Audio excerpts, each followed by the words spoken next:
Welcome back. It is Friday, March 22nd. The NBA, our 4 best bets are on the way. Let's dive into a recap from yesterday. It was a 1 and 2 day. Let's talk about it. Now, our pick of the day, my best bet, DeJounte Murray's over in points. I would have made that a 2-unit play, but I'd been pretty cold recently. And honestly, if DeJounte didn't cover after scoring 16 in the first quarter, you probably wouldn't have seen Logan or I today. I'm going to be honest. We might not have shown up after he started so hot. Now, my other prop was that parlay with Cam Thomas and Dennis Schroeder. Cam Thomas did come through. I'm not technically too mad that I added Dennis Schroeder because I was going to take Cam Thomas's regular over in points, which was 21.5, and wouldn't you know, he ended on 21. But Logan, I'll let you tackle your Pelicans minus 2.5. What happened? Yeah, well, thank you for letting me explain this one because I did watch this game. I watched the large majority of it until it wasn't a game anymore. Anything that could go wrong for the Pelicans did go wrong for the Pelicans. Number one, the Magic couldn't miss from 3. Number 2, the Magic just exhibited a whole lot more effort defensively than the Pelicans, and unfortunately, the stats don't tell me that. And Austin and I've kind of joked about this. I need to stop fading the Orlando Magic. They're my favorite basketball team. I felt like I knew their weaknesses. They just came out with so much more heart yesterday. And Brandon Ingram had a scary injury in that one. I do hope, obviously, he's okay. But, that didn't help the Pelicans pick. At the end of the day, everything that just could have gone wrong did go wrong. Unfortunately, that's what happens when you bet spreads. But you're just off. And that was an off read, I admit. Today, I will be a whole lot better for the people. Yeah, sometimes it happens. They were up by 12 points to start the game. It was looking pretty good, and then they just absolutely collapsed when the bench came in. It is what it is. I know it's been a cold March so far for us, and we said yesterday if we had a losing day, we'd do a $100 giveaway, and the winner of that is VBrown388.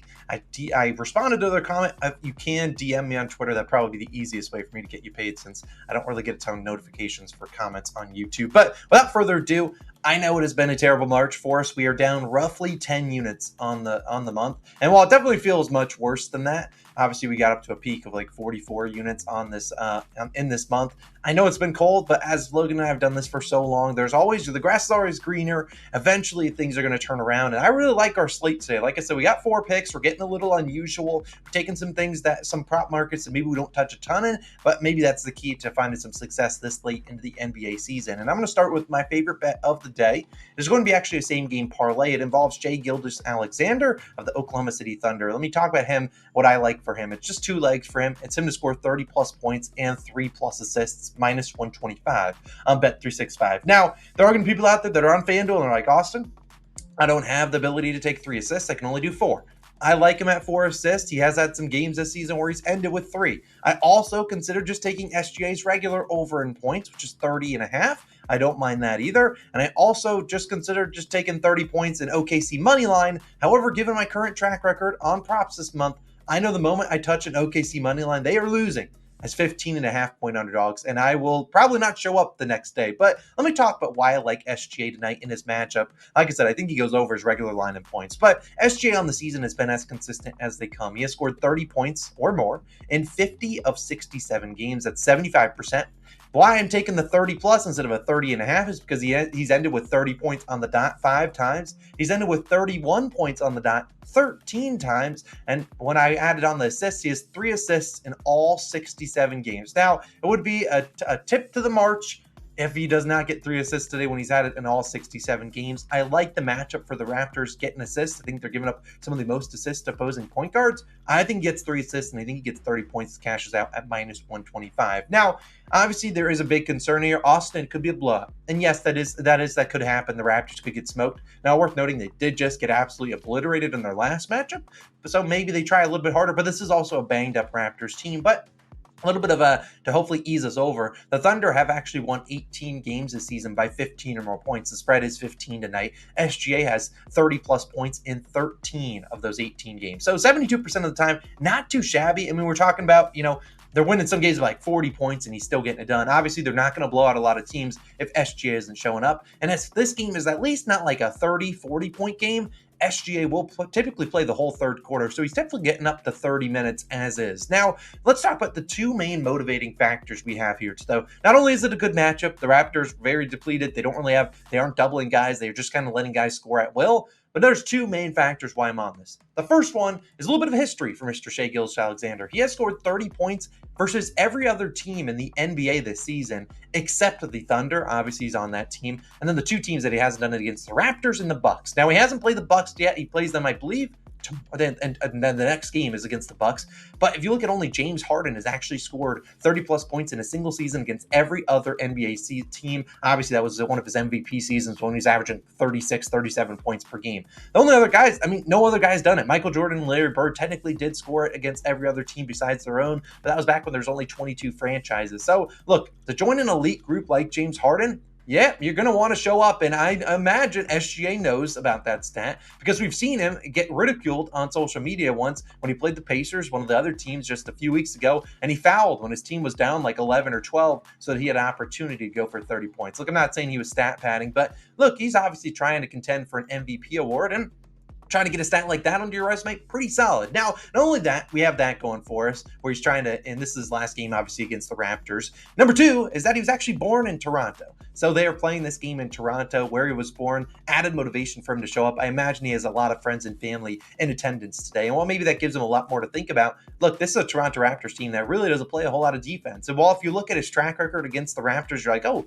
he hasn't really scored 30 plus points against them. Let's also talk into fact, that was all the games were against Nick Nurse, obviously a guy that is now in Philadelphia as the head coach. He doubles opposing teams' number one options. And number two, that was also with OG Anunoby as the primary defender. OG, one of the best defenders in the NBA, especially over the last 3 seasons when SGA has kind of seen his come up. So I really think this is a good spot to back SGA. I think his teammates maybe lean into him a little bit more and say, you know what, SGA, we kind of know the history that's on the side, the history that's on the line tonight. And I think that he can get us 30 points, even in a blowout. I really think this is just a good spot to back. And the Raptors have not been doubling opposing teams' number one options. And even if they are, I really think his teammates will lean towards him a little bit more to try to get that notch on his MVP resume, which he still obviously has a chance to win this season. I'm not saying he's the front runner, but I think he gets it done back in Toronto. SGA, we need you in a big way. Go get those 3 assists out of the way early, but go drop 30 plus points on this just banged up Raptors team. So that's my first pick of the day. I really like it. It's my best pick of the day. I considered putting more than one unit on it, but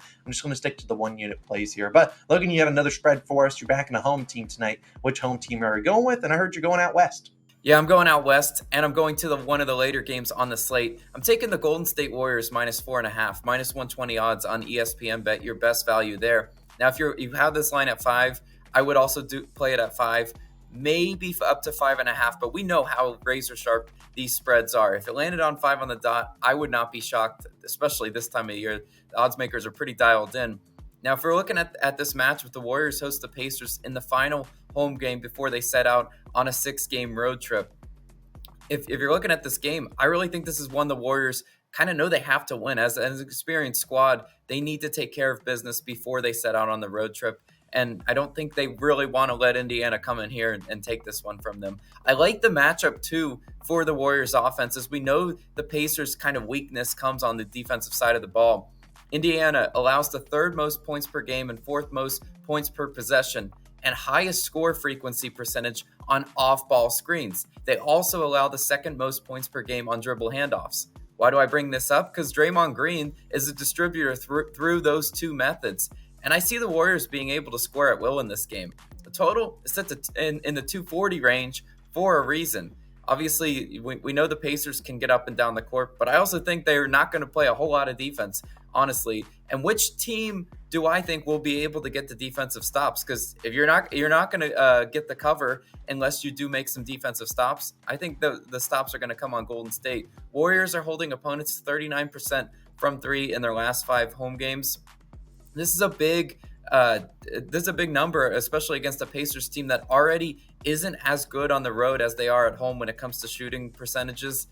If they can hold the Pacers 35% or lower from 3, I think this is definitely a Warriors win and cover. I have a really bad track record of whenever I pick a favorite, especially the other team just shoots lights out from 3. See Orlando last night.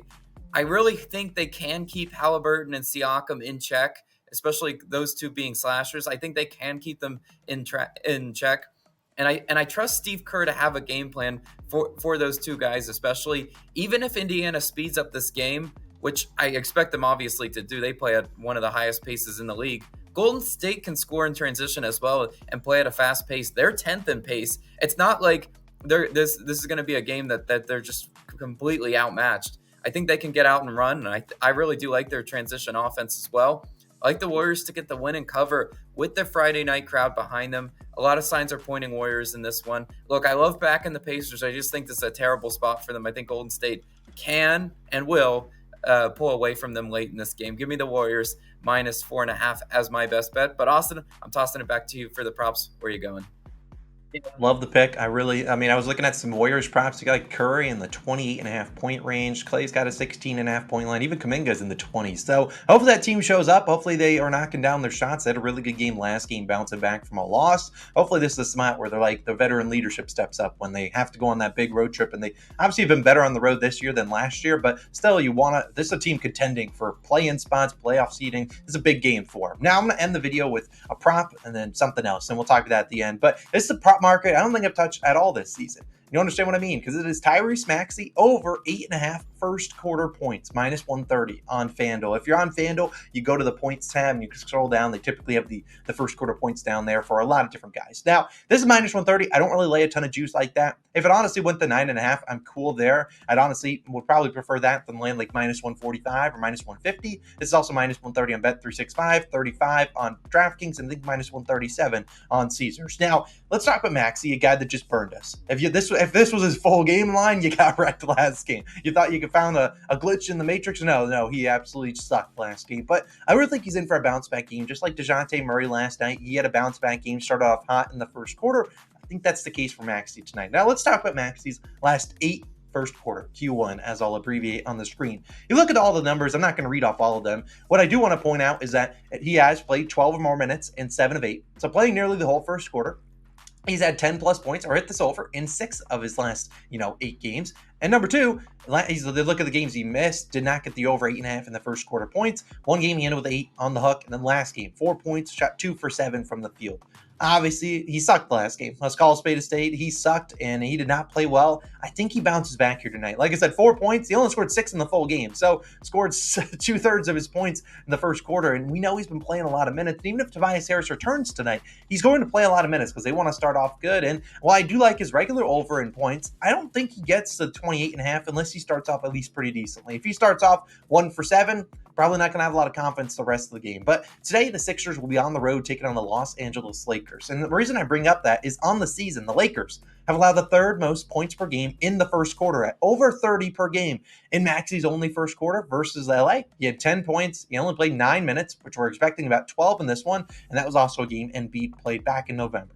Look, I would be very shocked if Maxey does not come out aggressive. We know the Sixers team is devoid of playmakers and devoid of scorers. And against a team like the Lakers, a team that plays pretty fast and can score pretty quickly, I really think this is a spot we're going to need, and the Sixers are going to need Maxey to step up early and often. Now, if he goes out there and goes 1 for 8, 1 for 9, fine. I'll take the L. But I really think this is a spot where he wakes up and plays pretty well, and he tries pretty hard to keep his team in this game early. They obviously don't have a lot of scorers out there in that the starting lineup. Sure, Tobias could return tonight. I don't care. This is Maxey's team, Maxey's show. And in LA, coming off one of his worst game of the season, I think he plays a lot better tonight. And he starts off hot. So give me his over first quarter points at 8.5. It's -130. Like I said, maybe on a PrizePicks, you can take like his first half PRA line or something like that. I don't know necessarily if they do first quarter points there, but I really like Tyrese Maxey tonight. I take the over at 28.5, but I don't think he gets there without scoring 10 in the first quarter. That's just my expert opinion. I really think he's going to have to show up and show out in that first quarter. So Maxey over 8.5 first quarter points. A little juicy at -130. I played it's about -150.